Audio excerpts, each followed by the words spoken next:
Hello बच्चों, last class में हम डीएनए और आरएनए के बारे में बात कर रहे थे। न्यूक्लियोटाइड और पॉलीन्यूक्लियोटाइड हमने कंप्लीट स्ट्रक्चर इसकी देख ली थी। आज की क्लास में हम डीएनए और आरएनए में कुछ डिफरेंस देखते हैं। इसके अलावा वॉटसन एवं क्रिक के द्वारा जो डीएनए का डबल हेलिक्स मॉडल दिया गया था उसको भी देखेंगे। देखो, सबसे पहले हम डिफरेंस देखते हैं, difference in between DNA and RNA. DNA पहला डिफरेंस तो हम सबसे पहले बना सकते हैं किसके थ्रू? पहला डिफरेंस तो हमारा हो जाएगा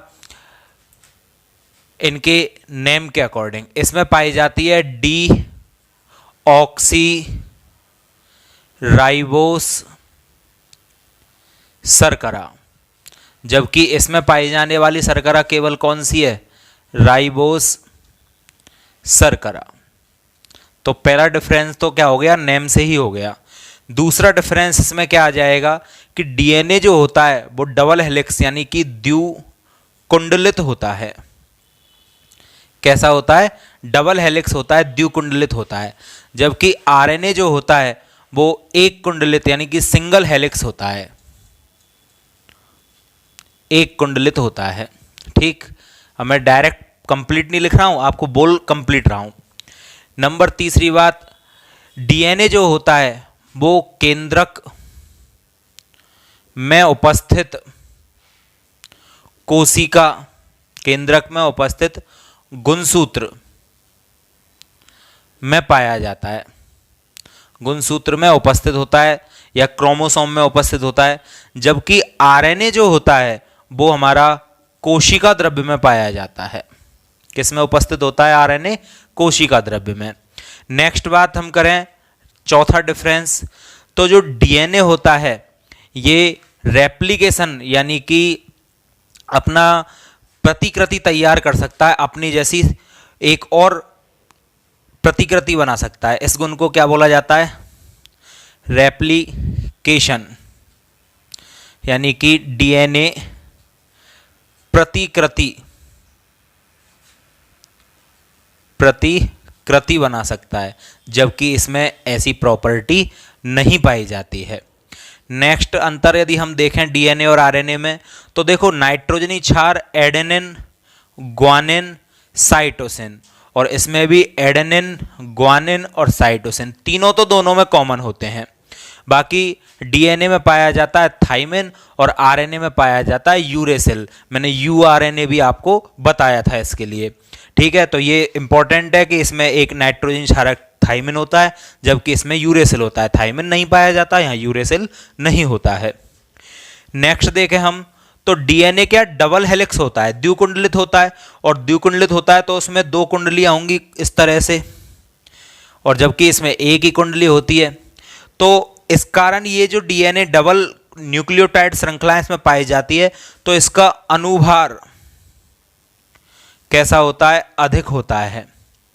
अनुभार कैसा होता है? अधिक होता है, और ये उच्च या बड़े मॉलिक्यूल होते हैं। जबकि यहां पर यदि हम देखें तो इनका अनुभार कैसा होता है? अनुभार कम होता है, और ये मॉलिक्यूल भी छोटे होते हैं साइज में। और ये मॉलिक्यूल कैसे होते हैं? साइज में थोड़े से अपेक्षाकृत बड़े होते हैं। ठीक है, और इंपॉर्टेंट अंतर की बात करें हम, नेक्स्ट जो डीएनए होता है ये हमारे शरीर में एक पीढ़ी से दूसरी पीढ़ी में आनुवांशिक गुण जो होते हैं उनका स्थानांतरण करवाने में महत्वपूर्ण भूमिका निभाता है। कौन? डीएनए। तो आनुवांशिक गुणों को एक पीढ़ी से दूसरी पीढ़ी में लाने ले जाने के काम में बहुत इंपॉर्टेंट रोल प्ले करता है। कौन? डीएनए। जबकि आरएनए जो होता है ये क्या करता है? ये प्रोटीन संश्लेषण जो होता है हमारे शरीर में, प्रोटीन संश्लेषण में इंपॉर्टेंट रोल प्ले करता है। कौन? डीएनए। यानी प्रोटीन का निर्माण कैसे होता है वो जिम्मेदारी किसकी होती है? डीएनए की। लेकिन आगे आप पढ़ोगे प्रोटीन बनाने का ऑर्डर तो डीएनए ही देता है, लेकिन बनाता कौन है? आरएनए बनाता है। तो ये इनमें मेन डिफरेंट होते हैं डीएनए और आरएनए में। ठीक है, तो ये आप पॉज ले लोगे और कॉपी करोगे। क्लियर है? तो नेक्स्ट अब बात करते हैं हम डीएनए का डबल हेलिक्स मॉडल और डीएनए की आणविक स्ट्रक्चर। तो टॉपिक है हमारा डीएनए की आणविक संरचना। देखो डीएनए की आणविक संरचना की सबसे पहले हम हिस्ट्री की बात करें कि स्टार्टिंग कैसे हुई थी, इसकी स्ट्रक्चर कैसे दी गई थी। तो सबसे पहले क्या था, एक साइंटिस्ट हुआ था चारगॉफ, चारगॉफ नाम का।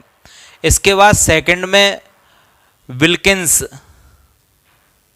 और थर्ड में आया था वॉटसन एंड क्रिक। ये अलग अलग साइंटिस्ट हैं, वॉटसन एवं क्रिक। तो देखो स्टार्टिंग की थी चारगॉफ ने। चारगॉफ का क्या कहता है, चारगॉफ बोलता है कि जो डीएनए होता है ये डबल हेलिक्स होता है, यानी कि इसमें दो कुंडलियां पाई जाती हैं और दोनों कुंडलियां आपस में एक दूसरे के साथ कुंडलित रहती हैं और अनेक पॉलीन्यूक्लियोटाइड यहां पर रहते हैं जिसका अनुभार कई लाखों गुना तक हो सकता है। चारगॉफ ने ये स्टडी इसके अंदर कर ली थी। क्लियर है यहां तक। नेक्स्ट विल्किंस ने क्या किया था, जो डीएनए होता है उस डीएनए की जो एक्स किरण क्रिस्टलोग्राफी स्टडी की थी। क्या किया था इसने, एक्स किरण क्रिस्टलोग्राफी के द्वारा इसका अध्ययन किया था। किसका, डीएनए का। एक्स किरण के द्वारा डीएनए की स्टडी किसने की, विल्किंस ने की। और चारगॉफ ने क्या किया था कि पॉलीन्यूक्लियोटाइड श्रृंखलाएं बहुत सारी होती हैं, आपस में जुड़ी हुई रहती हैं और इन पॉलीन्यूक्लियोटाइड श्रृंखलाएं जो होती हैं इनमें एडेनिन जो होता है यह थाइमिन के साथ, एडेनिन थाइमिन के साथ, और साइटोसिन जो होता है वो ग्वानिन के साथ जुड़ा हुआ रहता है। मतलब अब एक एडेनिन है तो एक थाइमिन के साथ जुड़ेगा, एक साइटोसिन है तो एक ग्वानिन के साथ जुड़ेगा, 10 थाइमिन है 10 एडेनिन के साथ जुड़ेंगे, 10 ग्वानिन है 10 साइटोसिन के साथ जुड़ेंगे। मतलब क्या हुआ कि यदि एडेनिन की संख्या x है तो थाइमिन की भी x होगी और साइटोसिन की y है तो ग्वानिन की भी y होगी।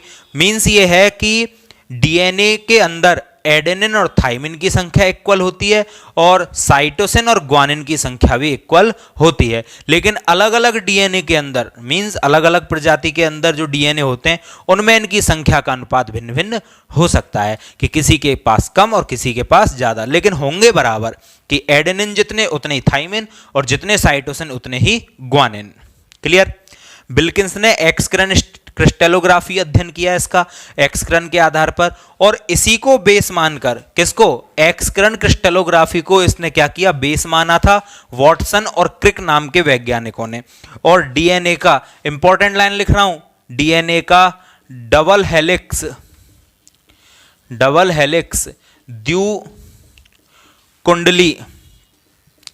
द्विकुंडलित या डबल हेलिक्स मॉडल दे दिया वॉटसन और क्रिक ने।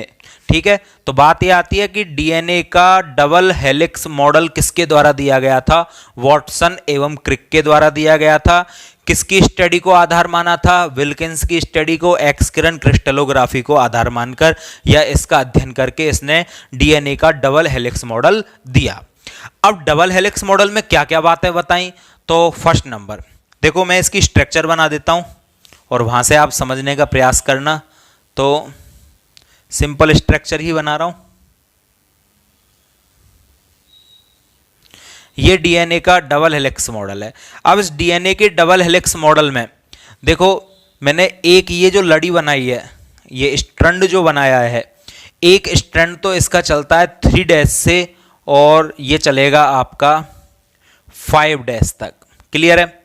और जो दूसरा है वो आपका 3' के उल्टा चलेगा 5' से और ये चलेगा आपका 3' से।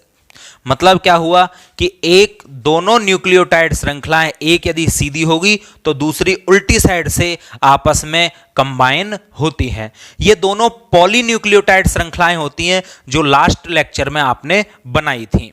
ठीक है, और किस तरह से बनाई थी याद करो एक बार। सबसे पहले मैंने शर्करा लिया था, शर्करा में इधर मैंने किसके साथ कनेक्ट कर दिया था, फॉस्फोडाइएस्टर बॉन्ड के साथ इधर से, और इधर से भी फॉस्फोडाइएस्टर बॉन्ड के साथ। याद करो ये हमने लास्ट क्लास में बना लिया था। और इससे कौन जोड़ दिया था, क्षार। और मैंने आपको याद हो तो कहा भी था कि एक पॉलीन्यूक्लियोटाइड श्रृंखला इस तरह से आ जाएगी और इसका अपोजिट इसी प्रकार से बिल्कुल एज इट इज एक और पॉलीन्यूक्लियोटाइड श्रृंखला जिस पर क्षार जुड़ा हुआ होगा वो नीचे से आ जाएगा, ठीक है। और इस तरह से पॉलीन्यूक्लियोटाइड श्रृंखला, एक तो ये और एक ये, एक श्रृंखला चलती है 3' से 5' की ओर और एक चलती है 5' से 3' की ओर। क्लियर है। अब ये जो श्रृंखला है इसमें से एक तो ये आपकी ये वाली हो गई और दूसरी श्रृंखला आपकी ये वाली हो गई। अब ये जो पॉलीन्यूक्लियोटाइड श्रृंखला है, इस पॉलीन्यूक्लियोटाइड श्रृंखला में आपका क्या क्या है, एक तो फॉस्फोरिक एसिड है, एक शर्करा है और एक फॉस्फोरिक एसिड है, लेकिन क्षार नहीं है। क्षार कहां पर होगा, बाहर की ओर निकले हुए होंगे, ठीक है। इसी प्रकार इस वाली श्रृंखला में भी क्षार कहां की ओर निकले हुए होंगे, बाहर की ओर निकले हुए होंगे, जो मैं अभी आपको बता रहा हूं। बस आप इससे देखते रहो। और इसमें ये जो क्षार हैं ये आपस में हाइड्रोजन बॉन्डों के थ्रू आपस में एक दूसरे से कनेक्ट रहते हैं।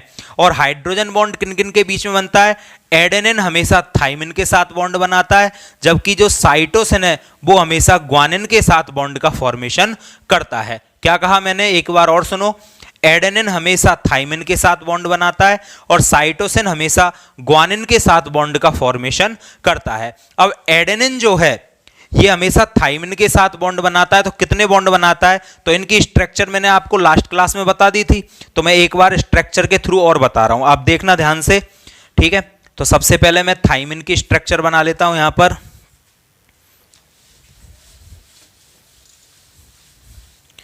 देखो ये मेरे पास थाइमिन है, लास्ट क्लास में भी हमने इनको बनाया था।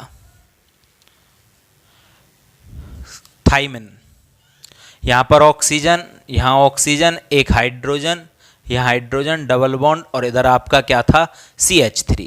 क्लियर है। ये मेरे पास क्या हो चुका है, थाइमिन, ठीक है, ध्यान से देखना। और इसके पास में बना लेता हूं कौन, एडेनिन। तो एडेनिन किस तरह से बनाया था हमने, आपको याद होगा, ऊपर कौन था, NH2 ग्रुप, ठीक है। इधर एक 5 कार्बन वाली रिंग थी, ये मेरा क्या था, एडेनिन, ठीक। यहां तक अब आप देखोगे नाइट्रोजन, नाइट्रोजन के बीच में हाइड्रोजन आ गया, कौन सा बॉन्ड बन जाएगा, हाइड्रोजन बॉन्ड, ठीक है।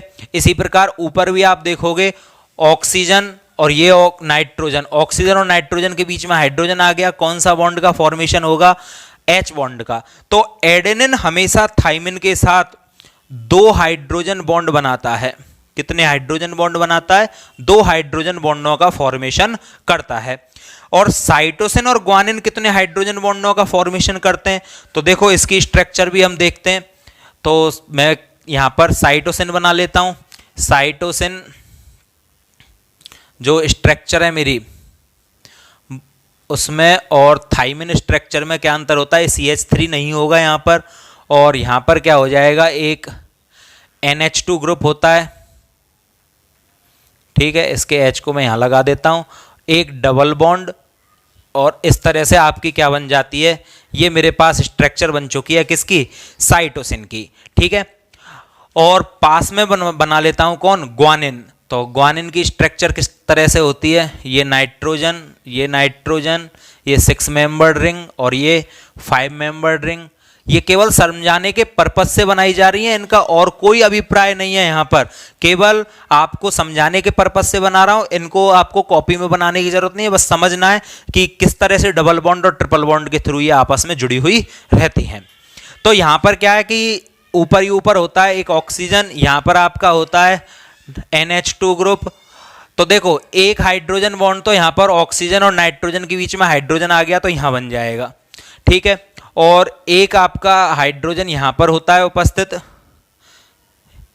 तो एक H बॉन्ड आपका यहां पर बन जाता है और एक H बॉन्ड आपका यहां पर बन जाता है। तो कितने H बॉन्ड बने, 1, 2 एंड 3। तो 3 H बॉन्ड बनते हैं किसके बीच में, साइटोसिन और ग्वानिन के बीच में। यहां पर 3 हाइड्रोजन बॉन्ड का क्या होता है, फॉर्मेशन होता है। तो कुल मिलाकर देखो वो इतना इंपॉर्टेंस नहीं रखता है हमारे लिए, बस हमें याद क्या रखना है कि जब भी एडेनिन और थाइमिन आपस में अटैच होंगे तो 2 हाइड्रोजन बॉन्डों के थ्रू अटैच होते हैं, जबकि ग्वानिन और साइटोसिन आपस में अटैच होते हैं तो वो 3 हाइड्रोजन बॉन्डों के थ्रू आपस में अटैच होते हैं। ठीक है, यहां तक समझ में आया, मैं इरेज कर रहा हूं। चलो, तो अभी तक हमने क्या देखा, दो न्यूक्लियोटाइड स्ट्रैंड हैं, एक 3' to 5' और एक 5' to 3', मतलब अपोजिट। इस लड़ी में केवल और केवल मेरे पास कौन कौन है, इसमें एक तो शर्करा है और दो शर्करा इकाइयां आपस में फॉस्फोडाइएस्टर बॉन्ड के थ्रू जुड़ी हुई हैं। ठीक है, फॉस्फोडाइएस्टर बॉन्ड क्या होता है?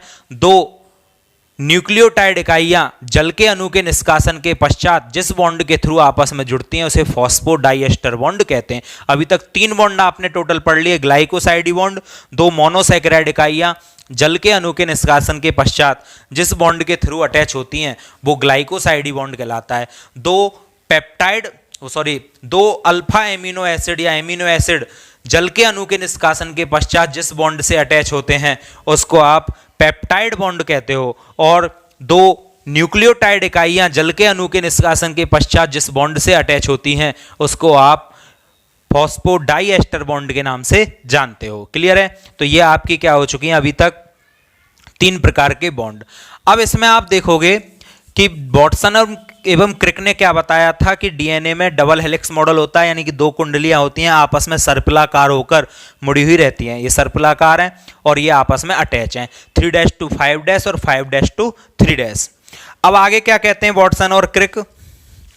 वाटसन और क्रिक के द्वारा ये बताया गया कि इनमें आपस में जो नाइट्रोजनी क्षार होते हैं उन क्षार में एडेनिन थाइमिन के साथ 2 हाइड्रोजन बॉन्ड के द्वारा, और जो ग्वानिन है वो साइटोसिन के साथ 3 हाइड्रोजन बॉन्डों के द्वारा अटैच रहते हैं। क्लियर है यहां तक? एडेनिन थाइमिन के साथ 2 हाइड्रोजन बॉन्डों के थ्रू और ग्वानिन साइटोसिन के साथ 3 हाइड्रोजन बॉन्डों के थ्रू अटैच रहते हैं। इस तरह से एडेनिन और थाइमिन की संख्या इक्वल होगी और ग्वानिन और साइटोसिन की संख्या इक्वल होती है। जो ये व्यास है इसका यहां से लेकर यहां तक पूरे स्ट्रैंड का जो व्यास है ये आपका 20 एंगस्ट्रॉन्ग होता है। 20 एंगस्ट्रॉन्ग इसमें क्या पाया जाता है? इसका व्यास पाया जाता है। और जो एक स्ट्रैंड है, अब देखो इस जगह को देखो आप तो ध्यान से, यहां तक के एरिया को, यहां से यहां तक के एरिया को, यहां से आप देखोगे तो ये पूरा इस तरह से खुला हुआ है। ठीक है, इस तरह से यूं पूरी एक मान लो। अब इसमें क्या, जैसे ही स्प्लिट पड़ी, मतलब एक तरह से ये पूरा खुला हुआ था और यहां से एक स्प्लिट पड़ गई, तो मतलब एक स्ट्रैंड यहां है और ये घूम चुका है। तो जो एक पूरा स्ट्रैंड है उसकी लंबाई जो होती है वो 34 एंगस्ट्रॉम होती है। कितनी होती है? 34 एंगस्ट्रॉम इसकी लंबाई यहां पर होती है। और एक जो स्ट्रैंड है पूरा कंप्लीट हमारा, उसमें 10 न्यूक्लियोटाइड पाए जाते हैं। 10 न्यूक्लियोटाइड उपस्थित होते हैं किसमें? एक स्ट्रैंड में। तो 5 इसमें ले लो, 5 इसमें ले लो। अब आपके लिए एक सबसे बड़ी सुविधा की बात क्या है कि आपको कोई सा भी नाइट्रोजन क्षार लगाना स्टार्ट कर दो, मन में आए जो। क्यों? क्योंकि दुनिया में, अरे दुनिया छोड़ो, हमारे इंडिया में ही 140 करोड़ लोग रहते हैं। 140 करोड़ लोगों में से एक भी ऐसा व्यक्ति नहीं है जिसके न्यूक्लियोटाइडों के क्षारकों का क्रम बिल्कुल एक जैसा हो। तो इनको तो मन में आए जैसा बना सकते हो आप। जैसे मैंने यहाँ पर स्टार्टिंग में मान के चलो, यहाँ पर मैंने ए ले लिया। कौन ले लिया? ए। अब आपको पता है ए हमेशा किससे जुड़ेगा? टी से। तो सामने ऑटोमेटिक क्या आ जाएगा? टी आएगा। चलो मैं बाद में लगाऊंगा, पहले एक में ले लेता हूँ ए। आप बोलते चलो कौन सा लूँ, यहाँ पर टी ले लो, सी ले लो, जी ले लो, जो मन में आए। ठीक है, यहाँ पर ए ले लेता हूँ, फिर जी ले लेता हूँ, सी ले लेता हूँ, फिर से ए ले लेता हूँ, टी ले लेता हूँ, जो मन में आए वो लेते चलो। ठीक है ही कितने मेरे पास टोटल? डीएनए बना रहा हूं मैं, डीएनए। यूरेसिल तो आएगा नहीं, थाइमिन आएगा, साइटोसिन आएगा, एडेनिन आएगा या ग्वानिन आएगा। ठीक है, तो टी लेना है, यू नहीं लेना। क्लियर? तो टी ले लो, यहाँ पर जी ले लो, ए ले लो। ठीक है, इसी प्रकार यहाँ पर ए, टी, जी कुछ भी ले सकते हो आप। अब आपको पता है कि ए का प्रतिपूरक कौन होगा? हमेशा टी, क्योंकि ए हमेशा किससे जुड़ता है? टी से। तो ऑटोमेटिक, ध्यान देना, ऑटोमेटिक सामने कौन आएगा? टी ही आएगा। टी के सामने अपने आप ही कौन आएगा? ए। क्यों? क्योंकि टी तो हमेशा जुड़ेगा ही ए से। सी के सामने अपने आप ही कौन आ जाएगा? लिखने की जरूरत नहीं है, ऑटोमेटिक अपने आप आएगा सी। जी के सामने, ए के सामने कौन आएगा? टी। जी के सामने कौन आ जाएगा आपका? ऑटोमेटिक सी। सी के सामने जी, ए के सामने टी, टी के सामने ए। ठीक है, ए टी, टी ए, जी सी, सी ए। ठीक है, बताओ अब जी के सामने कौन, तुरंत बोलो सी, सी के सामने जी, ए के सामने टी और टी के सामने ए, जी के सामने सी, ये टी, ए के सामने अपने आप ही कौन आ जाएगा टी, टी के सामने ए और जी के सामने सी। तो इस तरह से ये ऑटोमेटिक नाइट्रोजन क्षार अपने आप ही व्यवस्थित होते चले जाते हैं। और इनके बीच में क्या पाया जाता है, इनके बीच में हाइड्रोजन बॉन्ड होते हैं, और वो हाइड्रोजन बॉन्ड किस तरह से लगे हुए रहते हैं, तो देखोगे आप ए और टी के मध्य में डबल बॉन्ड, टी और ए के मध्य में डबल बॉन्ड, सी और जी के मध्य में ट्रिपल, बता दिया था मैंने, सी और जी के मध्य में ट्रिपल बॉन्ड, यहां पर double triple triple double double, यहां पर triple triple double triple double double double और ये ट्रिपल। कितने भी बनाते चलो, दुनिया में कोई व्यक्ति नहीं है जिसका सेम हो जाए, और इसलिए हमें रटने की जरूरत नहीं है। आप तो 4 नाइट्रोजन क्षार हैं, कैसे भी इनको लिखते चलो, ऑटोमेटिक उधर की साइड क्या हो जाएगा, उसका प्रतिकृति अपने आप ही तैयार हो जाएगी। ठीक है, चलो, तो ये हुआ डीएनए का डबल हेलिक्स मॉडल, जिसमें आपने क्या देखा कि इसका पूरा व्यास कितना है, दोनों पॉलीन्यूक्लियोटाइड श्रृंखलाओं का 20 एंगस्ट्रॉम। एक जो स्ट्रैंड है इसमें इसकी लंबाई कितनी है, 34 एंगस्ट्रॉम, और एक पूरे यहां से लेकर यहां तक में कितने 10 न्यूक्लियोटाइड होते हैं। तो बताओ, 2 न्यूक्लियोटाइडों के बीच की दूरी कितनी हो जाएगी, 10 का भाग दे दो, यानी कि यहां से लेकर यहां तक की दूरी कितनी है आपकी 3.4 एंगस्ट्रॉम। क्लियर।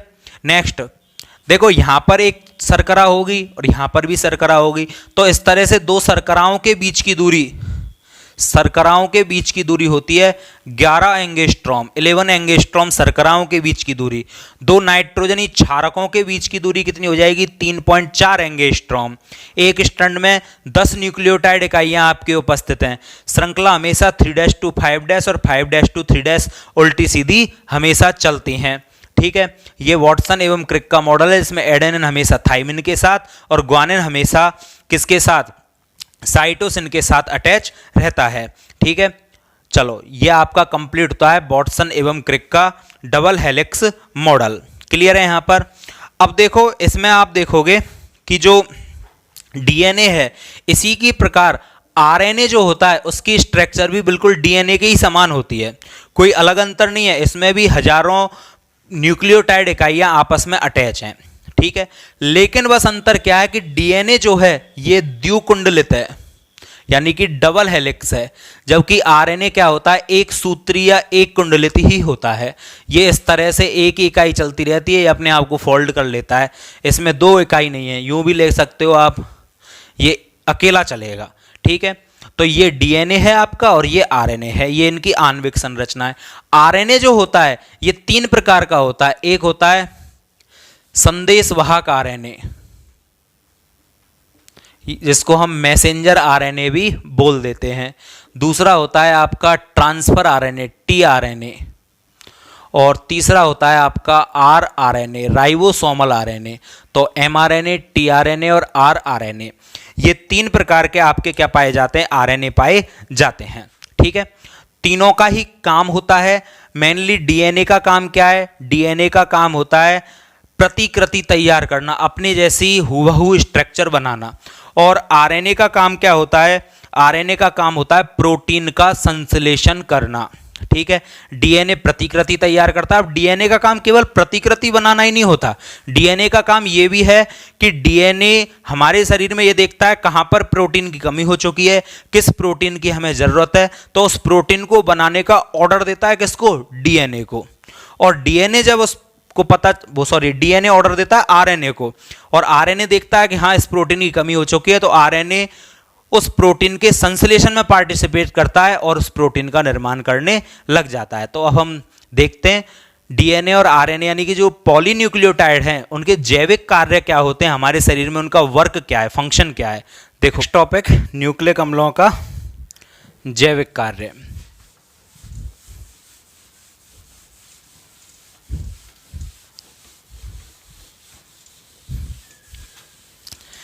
देखो न्यूक्लिक एसिड जो होता है, न्यूक्लिक अम्ल लों के जैविक कार्य, तो क्या क्या इनके फंक्शन होते हैं हमारी बॉडी में। तो न्यूक्लिक एसिडों के जैविक कार्य में सबसे पहले आता है डीएनए का रेप्लिकेशन या डीएनए की प्रतिकृति तैयार करना, डीएनए की पुनरावृत्ति होना या डीएनए से और एक समान डीएनए बन जाना। दूसरा जो कार्य होता है वो होता है प्रोटीन संश्लेषण, प्रोटीन का संश्लेषण करना। चलो सबसे पहले हम बात करते हैं डीएनए रेप्लिकेशन की कि डीएनए का रेप्लिकेशन या डीएनए का निर्माण कैसे होता है। तो देखो इसको समझने के लिए हम क्या करें, सबसे पहले मेरे पास एक मान के चलो ये डीएनए, अब मैं खोलकर चलो उसी तरह से ले लेते हैं हम, तो जैसे हमने पहले लिया था। ये मेरे पास एक डीएनए की इकाई है, क्लियर यहाँ तक, कोई प्रॉब्लम? थोड़ा सा बड़ा बनाता हूँ मैं इसको जिससे समझ में आए, या फिर ऐसा करते हैं इसे मैं खोलकर ही ले लेता हूँ, ठीक है। ये दो मेरे पास पॉलीन्यूक्लियोटाइड श्रृंखलाएं हैं, इसमें मैं कुछ छार लगा देता हूँ, जैसे ए लगा दिया, टी लगा दिया, जी लगा दिया, सी जी, कुछ भी लगा सकते हो, आपकी मर्जी है ये तो, क्योंकि ये तो हमेशा समान ही होते हैं। अब यहाँ पर क्या होता है, ये ए है, इसके सामने ऑटोमेटिक कौन आएगा, टी, टी के सामने अपने आप ही कौन आ जाएगा, ए, जी के सामने सी के सामने जी, सी और टी, ये ऑटोमेटिक ही इसके सामने आते चले जाएंगे। और ये श्रृंखलाएं थी कैसी, ये आपको पता है, इस तरह से ये कुंडली सी चलती हुई आती है। ये मैंने यहाँ पर खोल दिया है, ओपन कर दिया है। अब एक्चुअली क्या होता है, इनमें बीच में क्या पाए जाते हैं, हाइड्रोजन बॉन्ड, आप जानते हो, डबल और ट्रिपल बॉन्ड, क्लियर है। अब एक्चुअली इसमें क्या किया जाता है, ये जो हमारा डीएनए है, इस डीएनए में एंजाइम उत्प्रेरण क्रियाविधि की जाती है। एंजाइम उत्प्रेरण क्रियाविधि के द्वारा इसकी ये जो श्रृंखलाएं हैं क्षारों के बीच में हाइड्रोजन बॉन्ड है, ये एक्चुअली टूटने लग जाते हैं, और टूटने के दौरान ये जो पॉलीन्यूक्लियोटाइड श्रृंखला ये सीधी हो जाएंगी और खुलने लग जाती हैं, ठीक है। किसके दौरान, रेप्लिकेशन बता रहा हूं मैं आपको, पहला टॉपिक डीएनए का रेप्लिकेशन।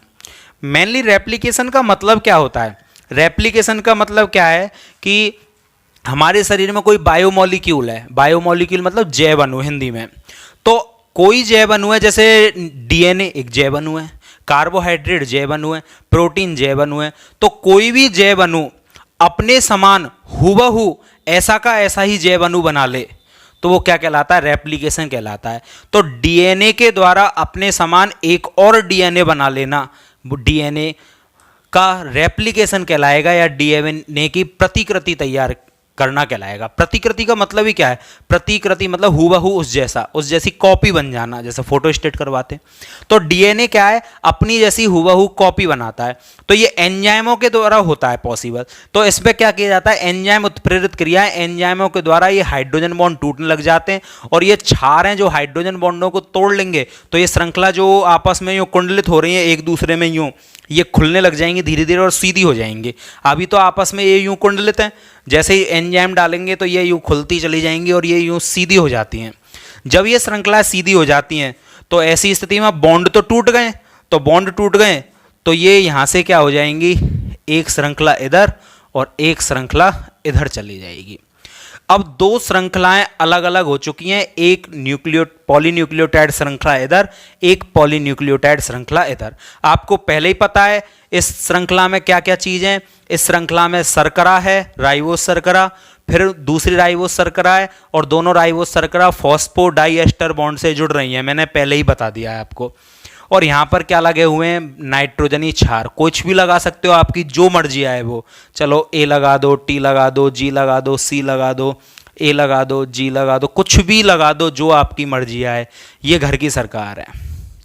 इसी प्रकार ए के सामने इधर कौन होगा आपको पता है, इधर टी आया होगा जब ये खुला होगा, इधर कौन होगा ए, तो जी के सामने सी लगा दो, कुछ भी लगा सकते हो, ठीक है। तो ए के सामने टी आ जाएगा, फिर सी आ जाएगा, फिर आपका सी के सामने जी आ जाएगा, टी, और फिर ये टी। ये दो श्रृंखलाएं आपस में खुल चुकी हैं। अब एक बात बताओ, क्या मैंने अभी तक इसमें अपनी तरफ से कुछ किया है? नहीं, एंजाइम उत्प्रेरण क्रिया इसके कारण ये खुल गई। ये पहले से थी, ये भी पहले से थी, अभी तक कोई भी नई नहीं आई है, सब चीज़ पहले से थी, बस यहाँ से इनके बीच के बॉन्ड टूट गए, इसलिए ये पहले जो यूँ चिपक रही थी ये यूँ खुलकर कैसी हो गई हैं, अलग हो गई हैं। ठीक है, अब यहाँ से बॉन्ड तो है नहीं है इनके बीच में। अब ऐसी स्थिति में डीएनए में क्या होता है, दो कुंडलित होता है डीएनए, अब ये एक कुंडलित रह गया। तो डीएनए में ऐसा गुण होता है कि अपने आप ही ए के सामने एक नया टी उत्पन्न होने लग जाएगा, अपने आप ही क्या होगा, इसके सामने एक ऐसी की ऐसी श्रृंखला अपने आप ही उत्पन्न होने लग जाती है। ठीक है, ऑटोमेटिक ही ये गुण आने लग जाता है, और इसी प्रकार इस श्रृंखला के सामने ऑटोमेटिक एक श्रृंखला ऐसी ही उत्पन्न होने लग जाती है। ठीक है, मतलब क्या हुआ इस बात का कि ये जो डीएनए की एक पॉलीपेप्टाइड श्रृंखला जो खुल गई है मेरी, वो एक सांचा है एक तरह से, जैसे सांचा नहीं होता है उसमें कोई चीज़ डाल देते हैं तो उस सांचे में से निकाल लो वो उस जैसी अलग हो जाती है, तो एक तरह से एक सांचा है। इस सांचे के सामने अपने आप ही ऐसी की ऐसी एक नई पॉलीपेप्टाइड श्रृंखला ऑटोमेटिक आने लग जाती है। अब ऑटोमेटिक आएगी तो ऑटोमेटिक आने पर क्या होगा, ए के सामने अपने आप ही कौन उत्पन्न होने लग जाएगा, ए के सामने ऑटोमेटिक ही यहाँ पर टी आ जाएगा, टी के सामने अपने आप कौन आ जाएगा, ए, जी के सामने ऑटोमेटिक कौन आ जाएगा, सी। ये क्यों आ रहे हैं, क्योंकि जी सी से ही जुड़ता है, ट्रिपल बॉन्ड बनाना है उसको तो, और यहाँ पर डबल बॉन्ड बनाना है हाइड्रोजन के संग, तो ऑटोमेटिक ये अपने आप सेट हो जाते हैं। यहाँ पर जी आ जाएगा, ए आ जाएगा, जी के सामने सी, सी के सामने जी, टी और टी, वो सॉरी टी, और ये इस तरह से इससे अटैच हो जाएंगे। अब आपको पता है कि जब ये अटैच हो जाएंगे तो ए और टी के मध्य में क्या बन जाएगा, डबल बॉन्ड, यहाँ पर ट्रिपल बॉन्ड, यहाँ पर ट्रिपल बॉन्ड, ए के सामने टी आएगा, डबल बॉन्ड, जी के सामने सी, ट्रिपल, डबल, इस तरह से। और इसी प्रकार इस साइड में भी क्या होगा, इस साइड में भी सेम टू सेम ऐसा ही हो जाएगा, टी के सामने अपने आप ए आ जाएगा, ए के सामने अपने आप ऑटोमेटिक ही कौन आ जाएगा आपका, टी, फिर यहाँ पर आ जाएगा जी, सी, ए, सी के सामने अपने आप जी, जी के सामने सी, टी के सामने ए के सामने टी, और इनके बीच में भी क्या बनने लग जाएगा, यहाँ पर डबल, ट्रिपल, डबल बॉन्ड बन जाएंगे। अब आपने देखा कि ये दोनों स्ट्रैंड तो मेरे पास पहले से थी, मतलब आधा डीएनए तो मेरे पास पहले ही से था, आधी इकाई इसकी पहले से थी, आधी इकाई इसकी पहले से थी, बना कितना, आधा पार्ट इसका बना, आधा पार्ट इसका बना, तो आधा तो था, आधा नया बना, तो क्या मैं डीएनए को ऐसा कह दूं अर्ध संरक्षित, मतलब आधा तो पहले से ही संरक्षित है मेरे पास, आधा इकाई तो निर्माण हुआ, एक से दो बन रहे, तो एक तो पहले से था और दूसरा बना, तो डीएनए रेप्लिकेशन अर्ध संरक्षित होता है, मतलब आधा तो पहले से होता है, आधे का नया निर्माण हो जाता है। और ये जो निर्माण होता है ना, इस दौरान ये जो न्यूक्लियोटाइड इकाइयां ये सांचे का काम करती हैं और इनके सामने ऑटोमेटिक नए नाइट्रोजनी क्षार इसी प्रकार से व्यवस्थित हो जाते हैं और एंजाइमों के द्वारा ये यहाँ से अलग हो जाता है। और इस तरह से देखो एक डीएनए कितने में बट गया, दो नए डीएनए बन गए। और जब कोशिका विभाजन होता है तो उस कोशिका विभाजन के समय ये नई पीढ़ी में या नई संतति में ये डीएनए चले जाते हैं माता पिता से, और इस तरह से डीएनए रेप्लिकेशन हो जाता है, एक पीढ़ी से दूसरी पीढ़ी में डीएनए का स्थानांतरण होने लग जाता है। तो ये पूरी प्रोसेस है डीएनए रेप्लिकेशन की। एक बार और देखोगे आप, कुंडलित संरचनाएं, नाइट्रोजनी क्षार यहाँ भी हैं, मैंने एंजाइम डाले, उत्प्रेरक, मैंने नहीं, ऑटोमेटिक होता है, तो एंजाइम उत्प्रेरित क्रिया, एंजाइम के द्वारा ये लड़ियाँ खुलने लगी हैं, ये बॉन्ड जो हैं इनके बीच में बने हुए टूटने लग जाते हैं। बॉन्ड जब टूट जाते हैं तो इस तरह से कुंडली धीरे धीरे खुलेगी और यूँ अलग हो जाएंगी, तो ये सेपरेट हो गई। तो यहाँ से ऑटोमेटिक ये जो नाइट्रोजनी क्षार लग रहे हैं इनके सामने ऑटोमेटिक इनका प्रतिपूरक, अब ए का पूरक कौन है, टी, जी का पूरक कौन है, सी, तो ऑटोमेटिक इनके सामने इनके प्रतिपूरक आ जाते हैं और एक नए स्ट्रैंड का क्या हो जाता है, निर्माण हो जाता है।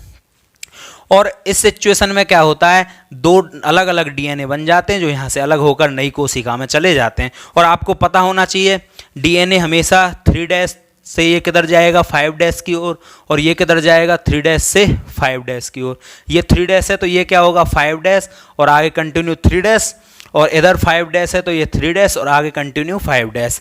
तो कुल मिलाकर डीएनए रेप्लिकेशन उल्टा होता है। कैसे? एक इकाई यदि 3' to 5' चल रही है तो दूसरी इकाई 5' to 3' चलेगी। मतलब एक में यदि प्रोसेस इधर से चल रही है तो दूसरे में प्रोसेस इधर से चलेगी। मतलब ये हमेशा 5' to 3' है। तो एक में यदि लड़ी यूं बनना चालू हुई है तो दूसरे में यूं बनना चालू होगी ऊपर से। तो कहने का मतलब ये है कि ये जो रेप्लिकेशन की प्रक्रिया है ये 5' to 3' और 5' to 3' ऊपर नीचे उल्टी सीधी चलती रहती है। तो इस तरह से आपका डीएनए रेप्लिकेशन होता है। आई होप आपके समझ में आया होगा। और आज की क्लास में हमने डीएनए आरएनए में अंतर को पढ़ लिया। इसके अलावा हमने डीएनए का डबल हेलिक्स मॉडल देखा और डीएनए का रेप्लिकेशन देखा। नेक्स्ट क्लास में हम बात करेंगे प्रोटीन सिंथेसिस की, कि प्रोटीन सिंथेसिस कैसे किया जाता है, किस प्रकार डीएनए के द्वारा ऑर्डर दिया जाता है और आरएनए उस प्रोटीन का फॉर्मेशन करता है। तो आज की क्लास में इतना ही। Thank you.